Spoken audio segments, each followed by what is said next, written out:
What's up, Samurai? It's Kilo, and I'm coming back at you with another video. But tonight I wanted to talk about my military experience and just get it on record and talk about it because it happened and it's my experience. And most people, civilians, didn't experience what I experienced after 9/11. And not all the things that happened to me were good. Some of the things I'm proud of, some of the things I'm not. But this is going to be a story, and it's going to be a long video. So if you're not interested in that, don't hang out. But if you are interested in war stories or have a macabre fascination with the horrors of war, stay tuned. But my story begins with 9/11. I had a pretty normal life up until 9/11, and that's when society went one way and I went another. And it's also interesting too, after I got back out of the military, to note that like normal life, civilian life, and military life are like two parallel universes that mirror each other, and they exist alongside each other. But the civilian world never crosses over into the military world, and so you guys just, it's weird. They exist simultaneously, but you only see the one. Maybe that's why it feels like you guys live in a simulation, because military is like participating in real life, and what we're fucking living in here, this corporate world, is the simulation, right? But yeah, 9/11 happened, and the same day I told my ex-wife, my girlfriend at the time, the same day I told her that I was going to join the military, she told me she was pregnant. And so I told her, all right, well, let's get married. I'm going to marry you, I'm going to join the military, and I'll take care of you and the child. And that's exactly what I did. Captain America simp right here. But no, yes, but no. Duty and honor are in my heart, all right? And, we were attacked, allegedly, and I got this girl pregnant, and so I'm going to do the right thing, because I'm a simp. And so, off to the military I went. And when I thought about the military, that was digging holes, getting dirty, and being in the shit. And the only branch of service that does that is the Marines. And so that's who I joined. I joined the Marine Corps July 22nd, 2002, and I did well. Because my last name starts with W, and we go alphabetically, I was recruit 89 by the time we got to the W's. And so 89, recruit 89, and by the time I graduated 3 months later, I was recruit 56. We had about 30 odd folks drop, and I was meritoriously promoted. I think I was one of 9. This is 20 odd years ago. I don't remember exactly how many of us were meritoriously promoted, but I was. And so I had a 10% chance. And then I went off to the School of Infantry, which is like college. And at the School of Infantry, they give you some basic training. Everybody gets basic training, but then we all separate and go into different schools. You want to pick your specialization, okay? And then also, too, snipers come around, and they ask you if you want to take the sniper indoc. And a couple of my homies became snipers. But yeah, we go through some basic training. Everybody goes through some basic training. In fact, everybody, even if you're not a combat Marine, you go to the School of Infantry. If you're there, if you're a grunt, if you're an 03, then you stay there for months. But if you're some non-combat job in the Marines, then you stay there for 3 weeks, a month or something, and you shoot every fucking gun that is in the military. Because every Marine is a rifleman. You are taught how to shoot every weapon. You're shooting RPGs, you're shooting machine guns, you're shooting the rifle, you're shooting everything. Because, yeah, in a situation that pops off, every Marine needs to be able to fight. Amen. So, yeah, when it came time for us to choose our billets, they give you 4 options, you know. What's your number 1 pick? And if that gets full, what's your second pick? And if that's full, well, what's your third pick? And so, you know, you get your favorite choice. Maybe I want to be a machine gunner. Oh, no, not me. No. On every line, 0311, 0311, 0311, 0311. There was only one thing I ever wanted to be, and it was a fucking grunt. Kicking open doors and clearing houses, digging holes and getting dirty, being in the shit. And that's exactly what I got. And so, yeah, we separated into our classes. You had your 0311s, you had your 0331s, your 0341s, who were your mortarmen. You got your 0351s, who were your assaultmen. They work with RPGs and demo. And then your 0352s, that was the last little grouping of us. And they are like your heavy weapons guys. These are the ones who fire SMAs, or they drive around in Humvees, and they work as a weapons unit. And you can shoot automatic grenade launchers or rocket launchers that are mounted on the tops of vehicles. And then during hikes and humps and shit, when we were all hiking together, they'd laugh at us because part of their weapon system that you had to carry with you when you were on your humps, like most of us were carrying rifles and stuff.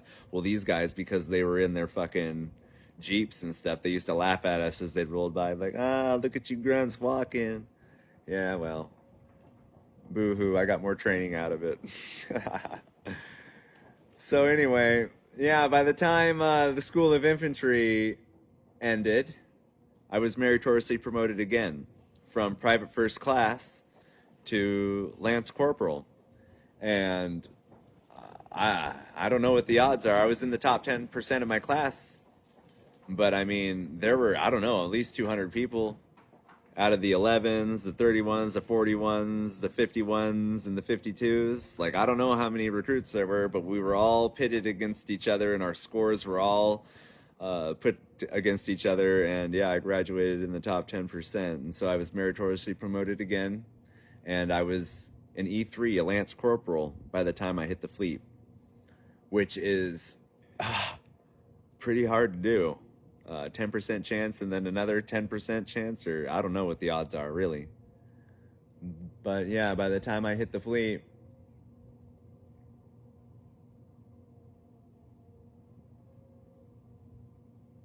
Lance Corporal Woodbury, hell yeah. No, and then yeah, we got deployed to Iraq in 03, Operation Iraqi Freedom, OIF. And I got shacked up with Kilo Company, 3rd Battalion, 5th Marines. That was my unit. Funnily enough, I was actually Kilo Company in boot camp, and I was Kilo Company in the fleet. And one of the things that I'll never forget when we got deployed to Iraq in 03 was when we were landing in Kuwait. All the stewards and stewardesses, as we were landing, we were singing the national anthem. And it was a very touching moment for all of us. Not just the Marines, but the stewards as well. I'll carry that with me. And I was initially supposed to end up in 1-4, but because Kilo 3-5 had taken some casualties, they needed some fresh bodies out of the School of Infantry, and Uncle Sam was more than happy to provide a boot drop. And so, yeah, I remember Gunny Gallegos scooping us up in Kuwait, and he was like, hey, all you 1-4 guys supposed to go to 1-4, come over here, you're going to 3-5. Going to 3-5. And I don't even know if that was legal. I don't know if that was in the paperwork or if he just fucking snatched us up, but I was a 3-5 Marine from then on. And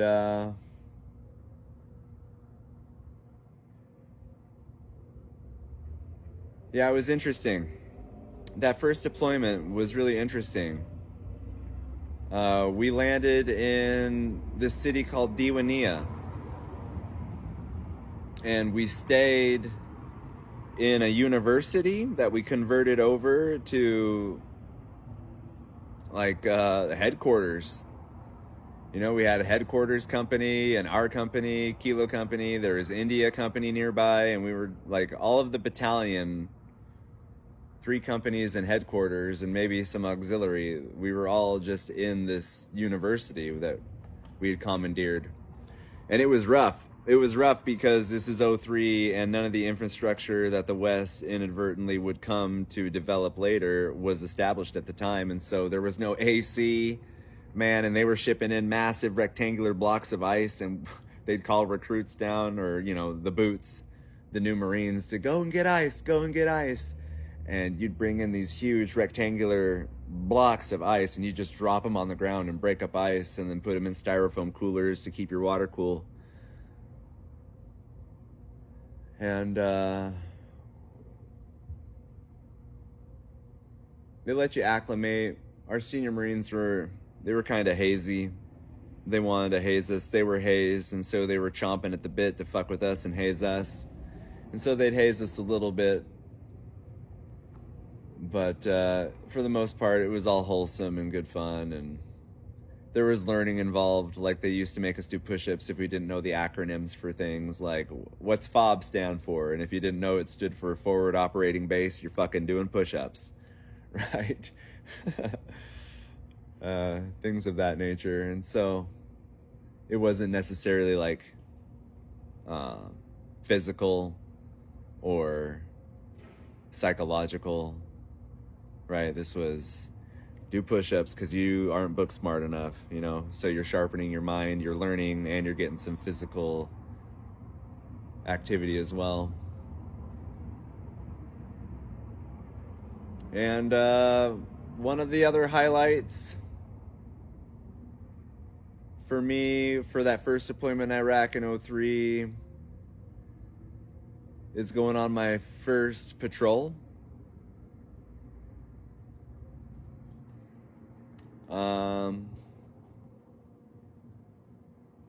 In '03, we didn't have up-armored Humvees, and so we were really just at what felt like riding around in these really thin metal tin cans, you know, and we're all riding in the back of Humvees, 2 or 3 Humvees, and while your squad is out there, you've got a quick reaction force who's waiting back just in case things pop off, and then the other squads, the quick reaction force, will come to your aid. And I remember it being nighttime, and it's warm, and you could see bullets, tracers flying in the air because there's some skirmish going off in the town. And I remember looking at the sky and seeing the night sky, and the stars were strange.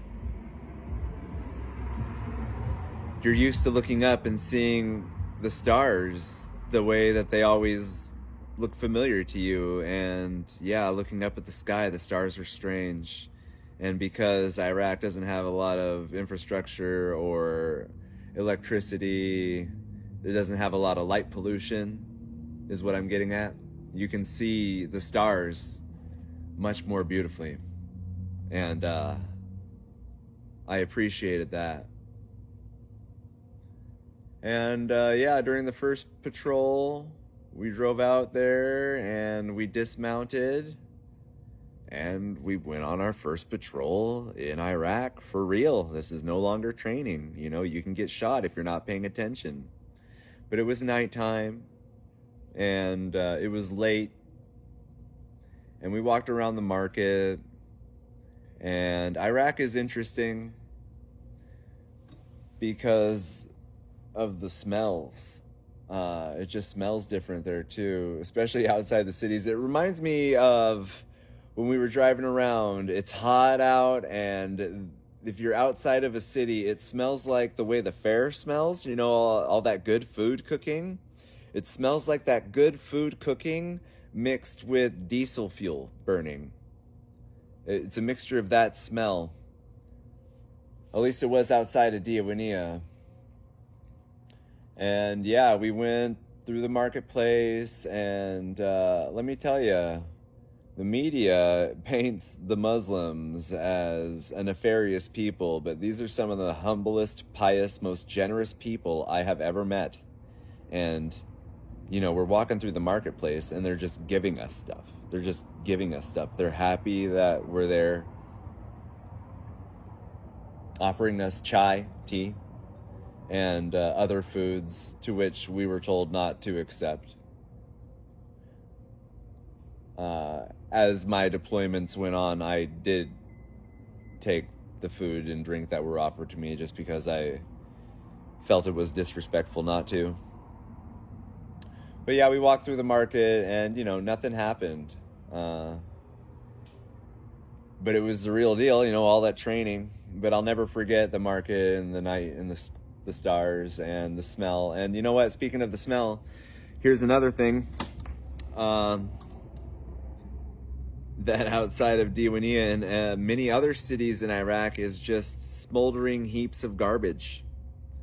Like, these people just go and dump trash outside the city and don't have any real way to dispose of it, and so they just light it on fire.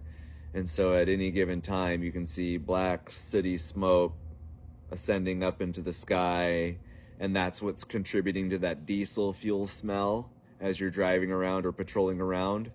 And as well as that marketplace meat, good food, fair kind of smell. It's very peculiar. I'll never forget it. It's just totally baffles your senses. It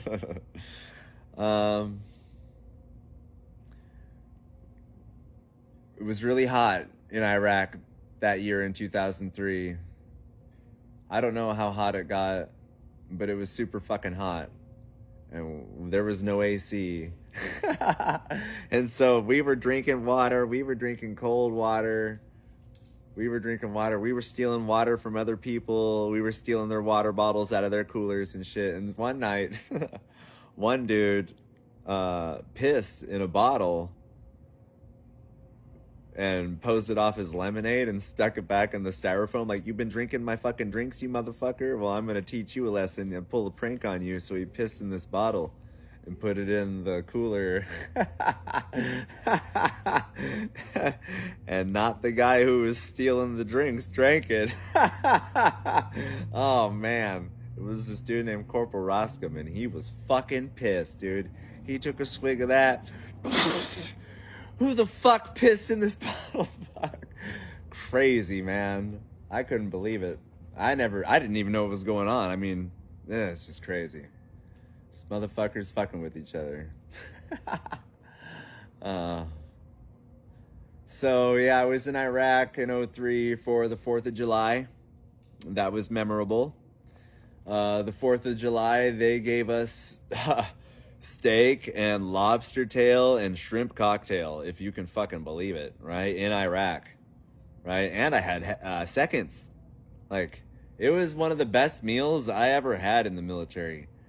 And that doesn't really...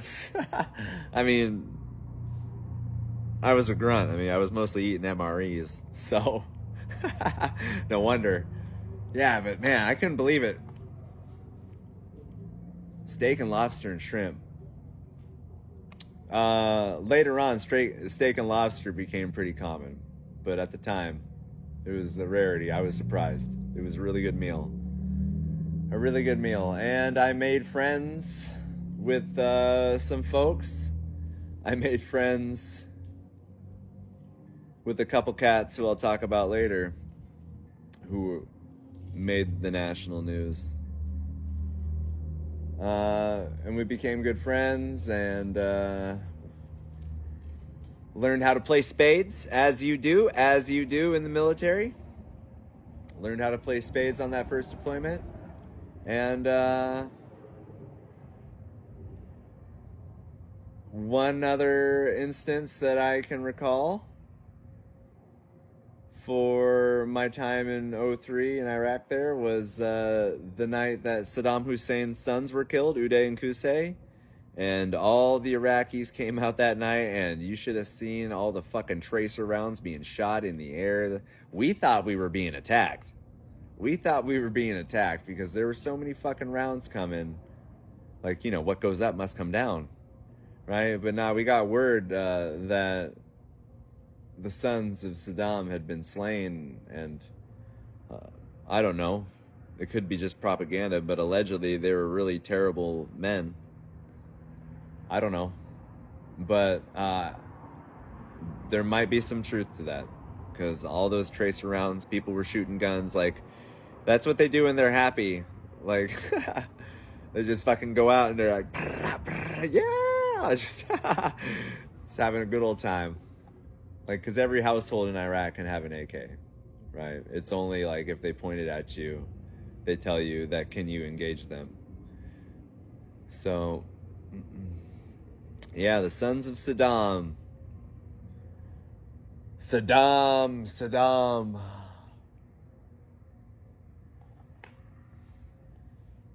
That's what I remember most about my time in Iraq in 03 as a 19-year-old kid. Looking back now and watching all these documentaries and just people talking in hindsight, just off the news, like, because they don't know and the military doesn't talk about it. They're not going to tell you what we did over there. And so it's just a whole bunch of people speculating, and nobody really knows what we were doing over there in Iraq. And some people say we were there for oil. I don't know. I didn't see any oil. But I tell you what, as an 0311 basic rifleman grunt, E3, they had me providing security on the rooftops of banks. They had me on the rooftops of banks while they changed out all the money with Saddam Hussein. His face was on it.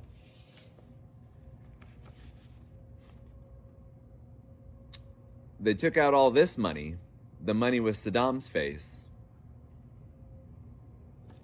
And then we operated pay sites. And tens of thousands of Iraqis would stand in line all day.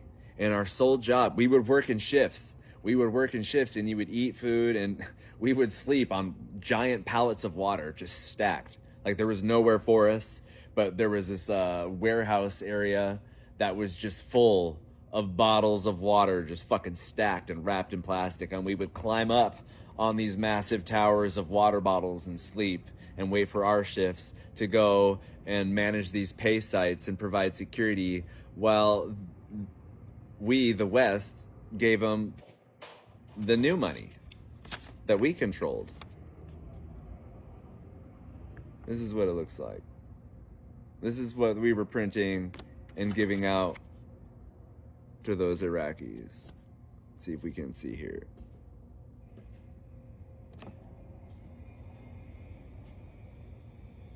Anyway, up here it says Central Bank of Iraq in English. Right? So yeah, we operated pay sites, and we gave out, I don't even know how much money. But these people standing in line, they were getting payouts, right? They were asking, did you lose family members in the war? Did your house get destroyed? Did you have collateral damage? And we took this new money, and we injected it into their society. And so by the time that I came back in 2004 on my next deployment, this money was circulated throughout the country. Okay?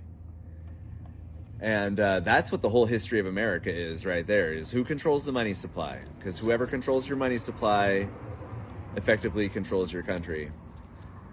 And I don't want to get into the banking institution in this video. That's something for another day, right? I'm just going to keep it strictly my military service. But if it wasn't for my military service and going to Iraq in 03 and spending time on the rooftops of banks, I would have never have known that that's what we were doing over there in Iraq. And that even today, still today, we're feeling the economics, that it's always about the money, right? So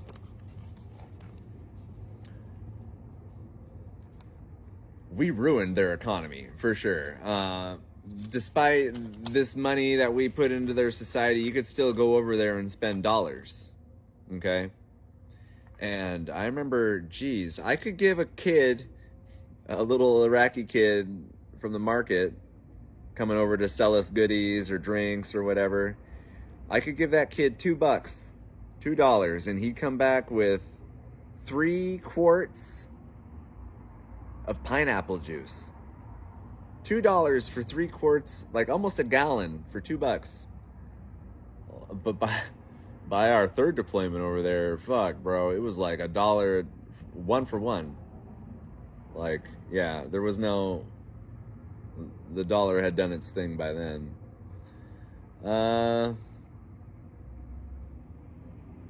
My first deployment was very tame, all things considered.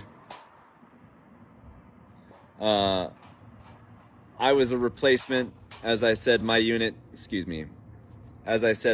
Kilo Company had taken casualties, and we were replacements. And so by the time we got there, a lot of the things had calmed down, and our senior Marines were in charge of things. And so it was more like, for me, just a learning experience and learning things secondhand. And then my second deployment, Operation Phantom Fury, also known as the Second Battle of Fallujah. If you've ever seen that movie American Sniper, the first 10 minutes of that film, I believe, where Chris Kyle is on a roof providing overwatch for a platoon of Marines who are on patrol, walking down the city streets, and they have a tank in the middle of their column. That's exactly what we were doing. Except those Marines didn't have dispersion. They're all bunched up. But no, that's exactly what we were doing. We were cruising down the streets, and we had tanks with us, and they had thermal optics, and they were looking inside of buildings, and they were firing their main cannon and just fucking decimating everything. But that's a little bit ahead of the story.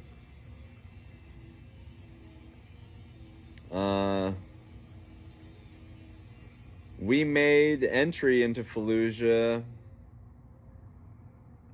think it was the 10th of November, 2004. We came in from the northwest side. Yeah. We came in from the northwest. And I remember we took these apartment buildings, and these Iraqis had no idea we were coming.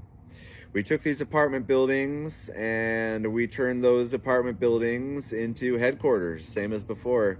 Instead of a university, we operated a series of 3 or 4 massive apartment buildings, high-rise apartment buildings.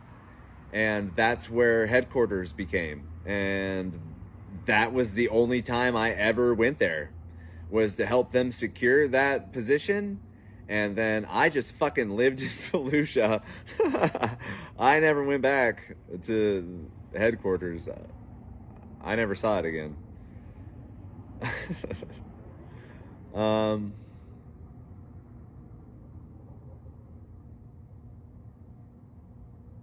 So some real magic moments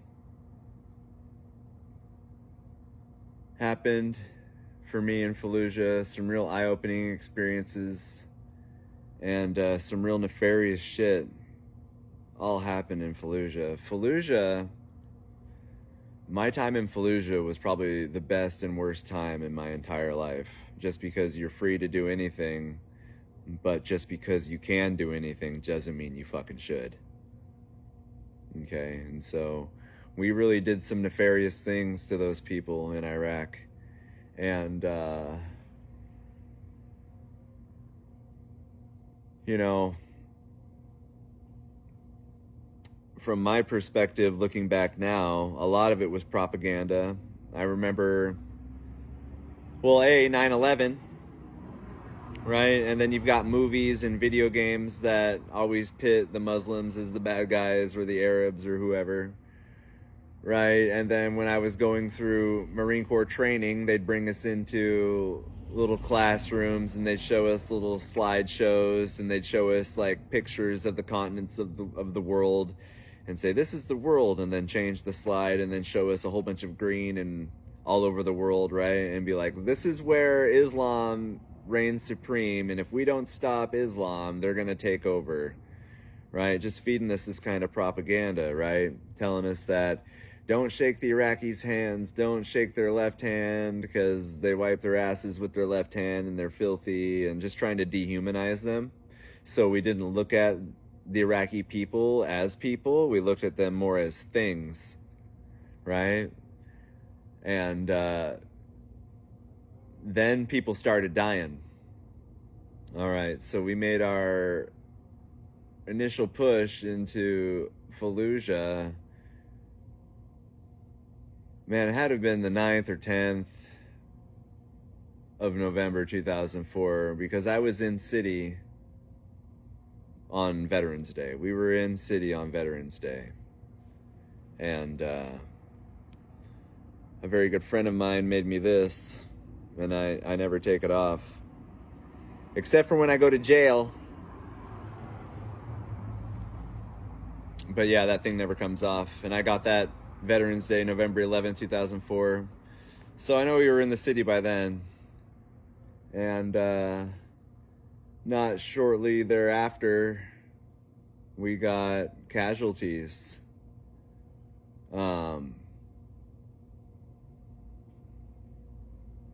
Mass casualties. You know, we gave the Iraqis a week to get out. Every night, planes would fly over and they would drop pamphlets down into the city letting everybody know that we were coming and we're giving you a week to get out, and anybody who stays, you're combat. And so what's crazy too is I never seen it, but there was an A-10 Warthog flying over at night, just peppering up that city after we gave them that week to get out. Yeah, that A-10 Warthog just flying over, man, shooting a machine gun so fast it didn't even sound like a machine gun. The cyclic rate was just so fast, it sounded totally bizarre. And yeah, Hodges died.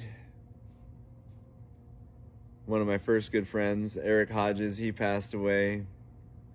He was our first casualty. He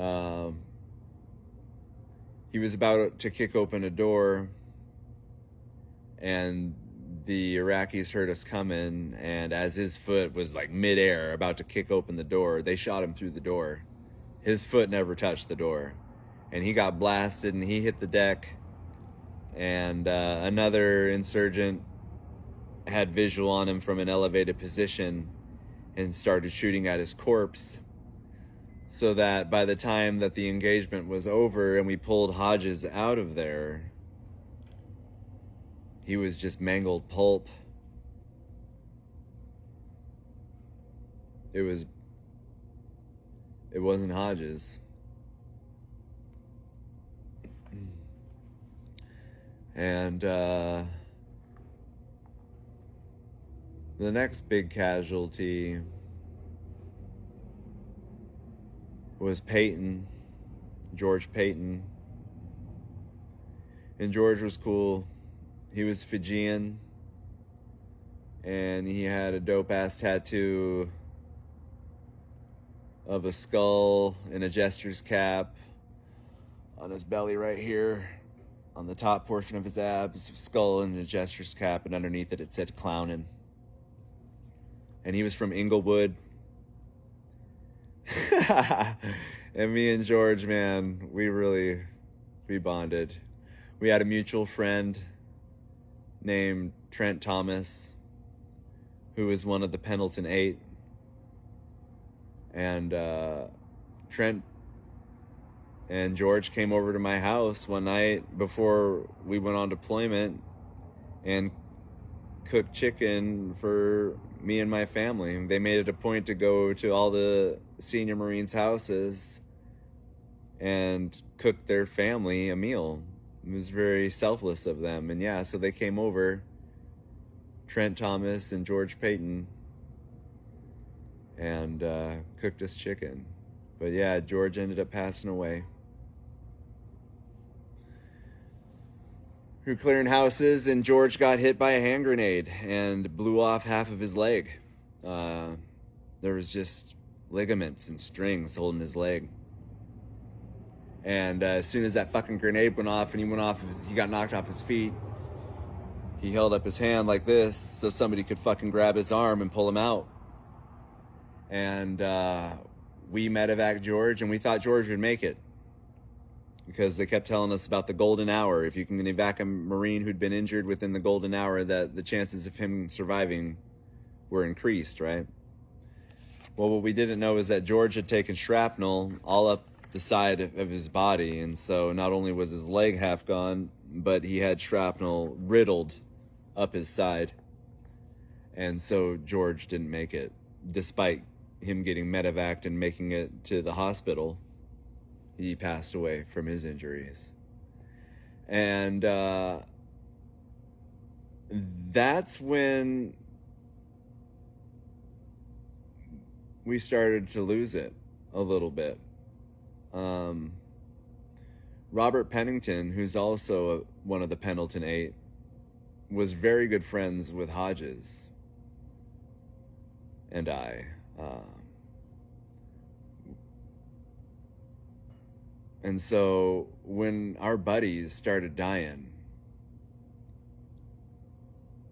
well, we just started going haywire with these people, and started burning buildings. Like, we would take propane tanks and set them on the sofas and light the curtains on fire, so when the curtains would melt and eventually land on the sofa and the sofa would catch fire, eventually they would light the propane, and like, we'd be houses away and you'd hear massive explosions going off, right?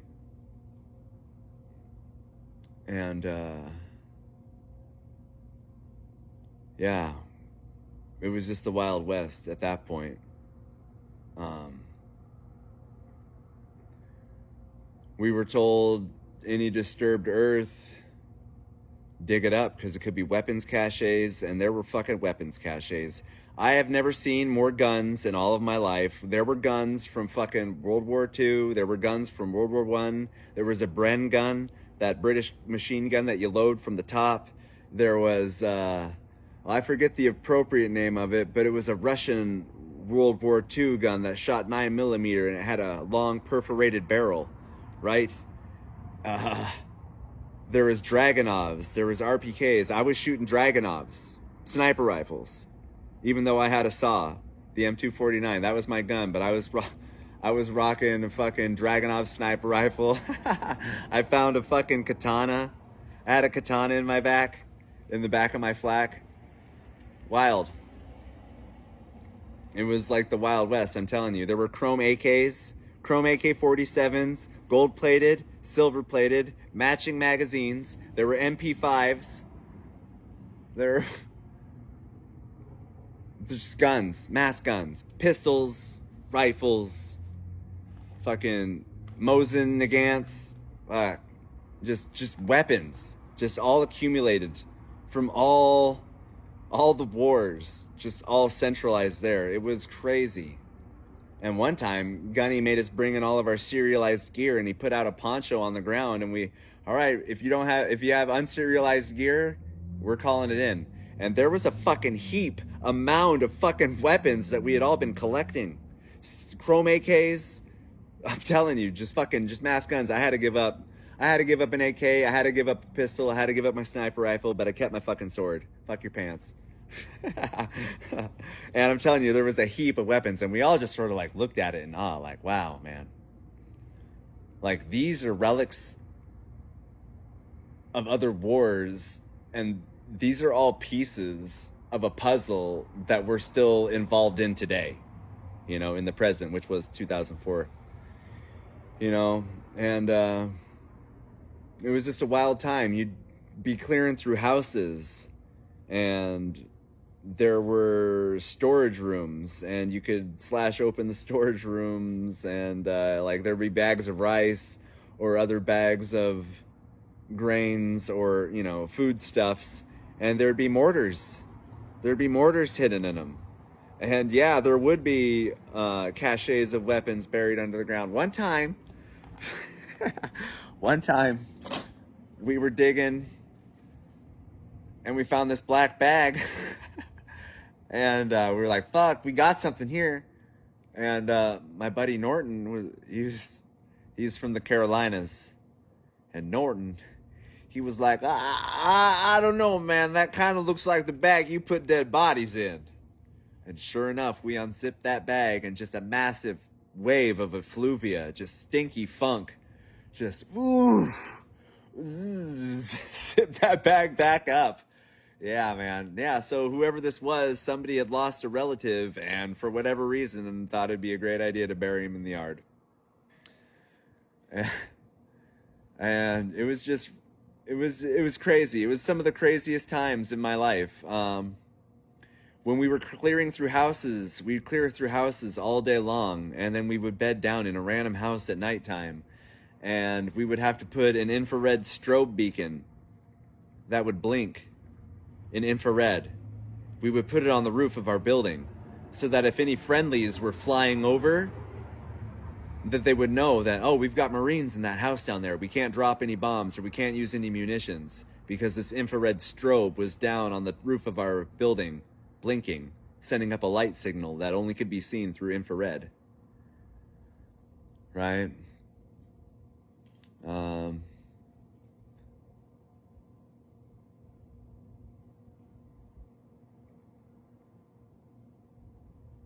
Let's talk about the eaters of the dead. Over there, we gave the people a week to get out, and everybody just left their animals behind. There were cats, and there were dogs, and there were pigeons. Well, we let the pigeons go. When we were clearing houses, we let the pigeons go, and it was so cool to come back years later, and Fallujah was just full of pigeons that we had set freed, and they had bred. Anyway, the cats and the dogs, man, they were eating the dead bodies. There was no food, for these animals, and so they were just eating the corpses of the dead. And because there were so many dead, we actually had to burn dead bodies. And we would just cover them with fuel and light them on fire because the flies were everywhere. And they'd land on us, and it was so... it was like a medical issue. You don't want flies landing on the dead and then landing on you, and you just don't know where they've been. And I remember looking at these corpses, and they were like turning green, and they're drying in the fucking sun, and their lips are shriveled back, and it's showing your teeth. And I remember one of the most heinous things is we didn't get a lot of resupply while we were in the city. And so we were hungry, and yeah, smelling those dead bodies cooking as we were going on patrol, they smelled delicious. And at the same time, it turned my stomach and made me want to gag because I knew what it was, and it appalled me that I was satiated by the smell of it. Totally bizarre. But I ended up finding some kitten named Monk. I named him Monk, and he was my little stress animal, man, through all that shit. I had put Monk in the front pouch of my drum magazine. So as a saw gunner, you have a 500 round drum of rounds, a big belt of ammunition, 500 rounds. And so I removed that and put it in my butt pack, and I'd put Monk, this little kitten, inside my ammo pouch. And so he'd be able to poke his head out and look around as I was going on patrol. And Monk helped me out those nights, man. But everything was just so like a dream. It's almost like, thinking about it now and looking back on the memories, it almost doesn't seem like it was me. It seems like I'm watching a movie. It's very bizarre. There was one time we found it on patrol. We found an unexploded 500-pound bomb that my lieutenant thought would be a good idea to ride like a mechanical bull, like he'd seen in that movie, Dr. Strangelove. I thought I was going to die right then.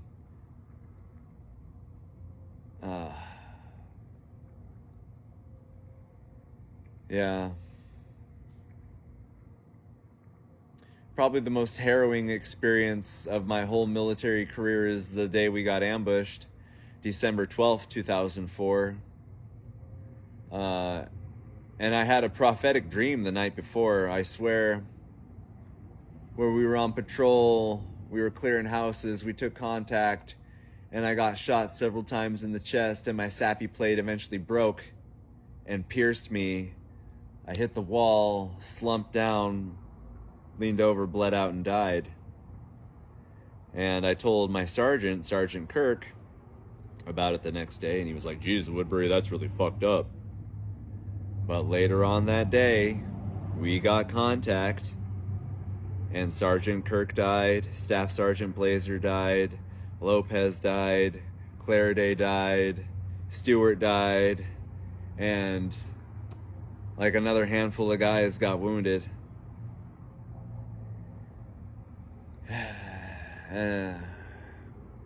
And how that happened was, so when we went into Fallujah in 04, we were actually undermanned. A bunch of people popped on drugs just so they didn't have to deploy with us. And one guy even shot himself in the hand or in the foot. He shot himself so he didn't have to deploy.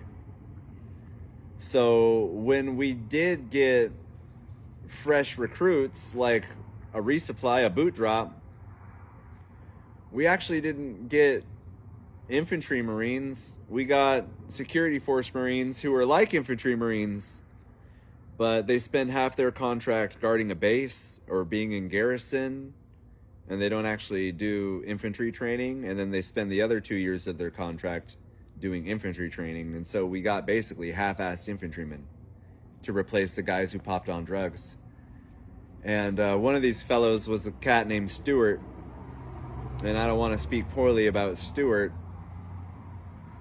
but I will say that Stewart was kind of greedy and liked to get the best bedding for himself, because as I was saying, we would clear all day through these houses, and then at night we would just bed down in a random house, and we would grab people's clothes and make like a little makeshift bed and sleep in their clothes or on their clothes piles that we made.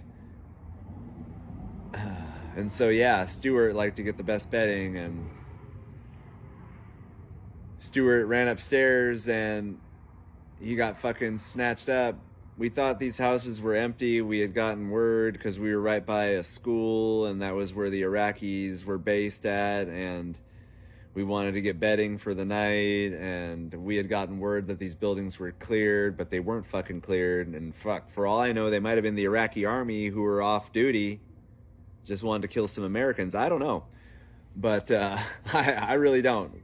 But yeah, I bet your ass the insurgents were there, and we were clearing through the house, and there were guys upstairs that we didn't know about just waiting for us to get up there. And Stewart, because he was greedy, was in the next house over and ran upstairs and thinking the house was empty, and he got snatched up.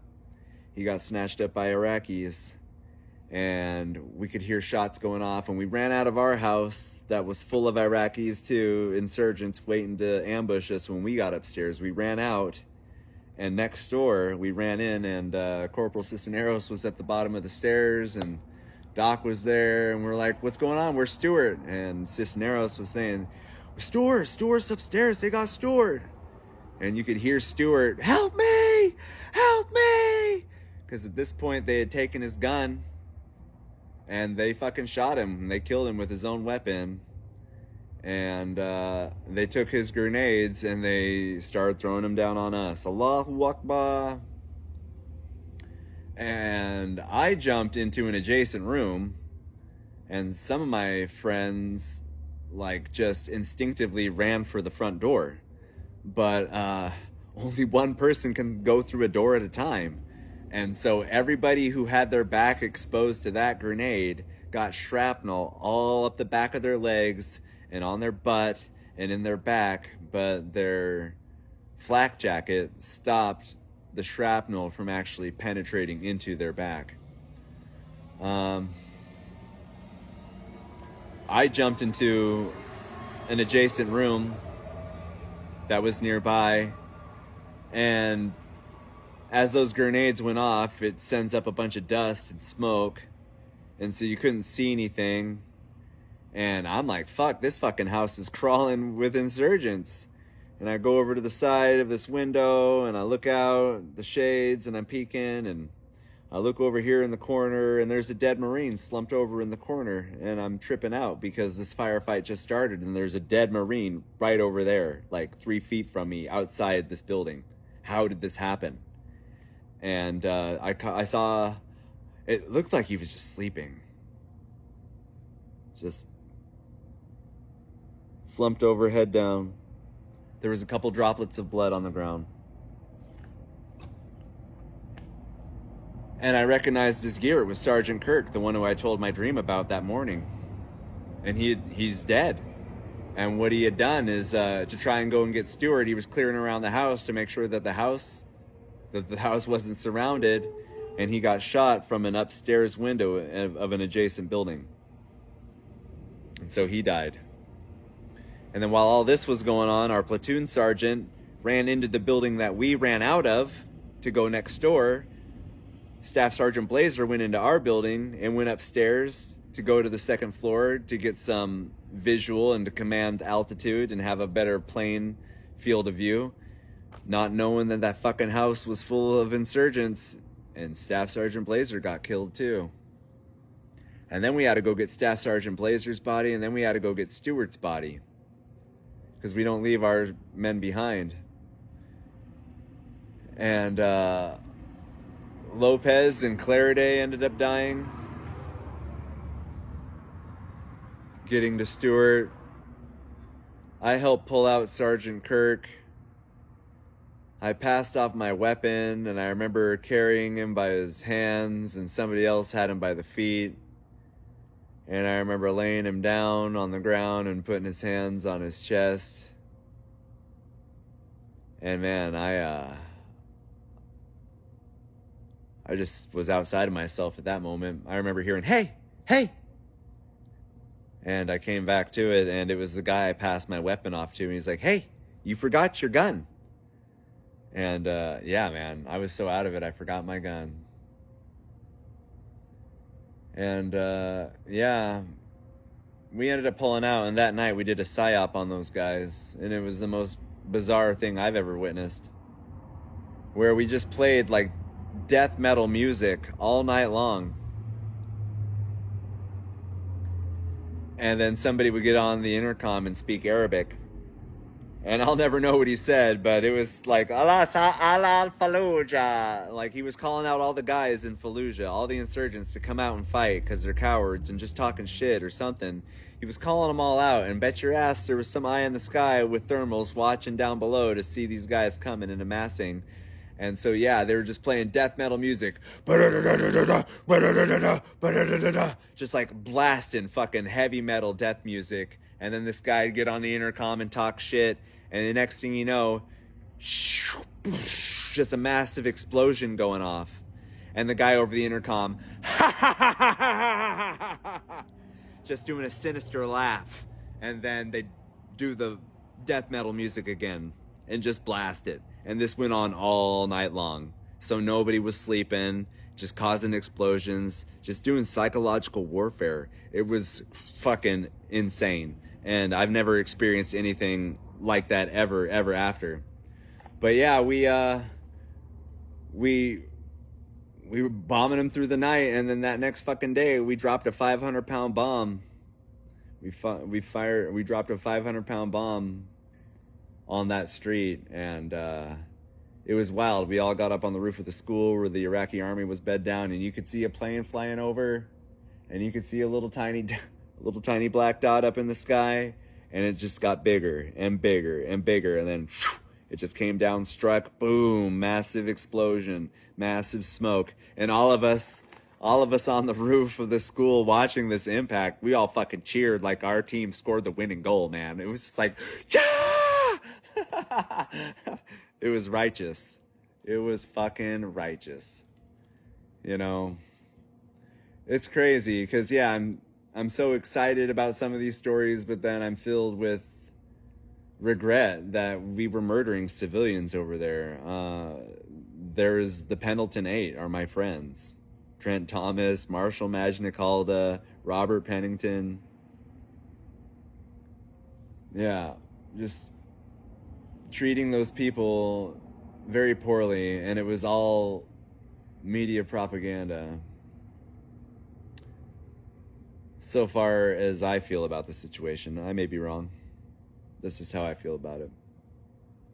And yeah, so I feel guilty about it because we did these nefarious things to these people in retaliation for our friends dying, or for 9/11, or the propaganda that we were being told in the Marine Corps classrooms. And yeah, we killed these people, and we joked about it. You know, that's how we de-stressed, was with humor. And so we did these nefarious deeds, and we joked about it with a sick, dark, black humor, and it corroded us, and it tainted us. And then we had this dark taint within us, and we took it back home to our families. And I can't speak for everyone, but yeah, I indirectly tainted my family from my experiences in Iraq.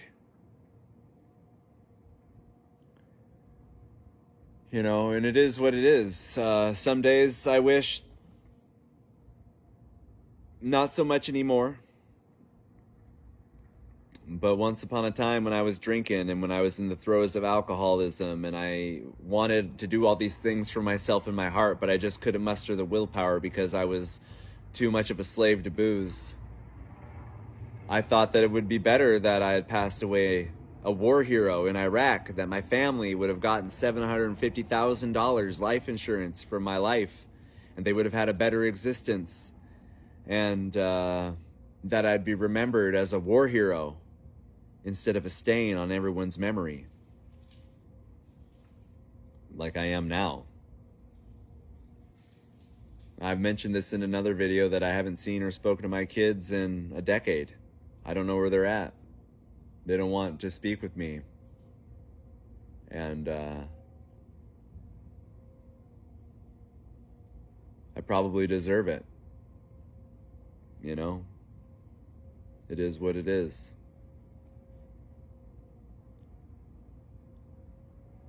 At least I'm endeavoring to make myself a better person. You know?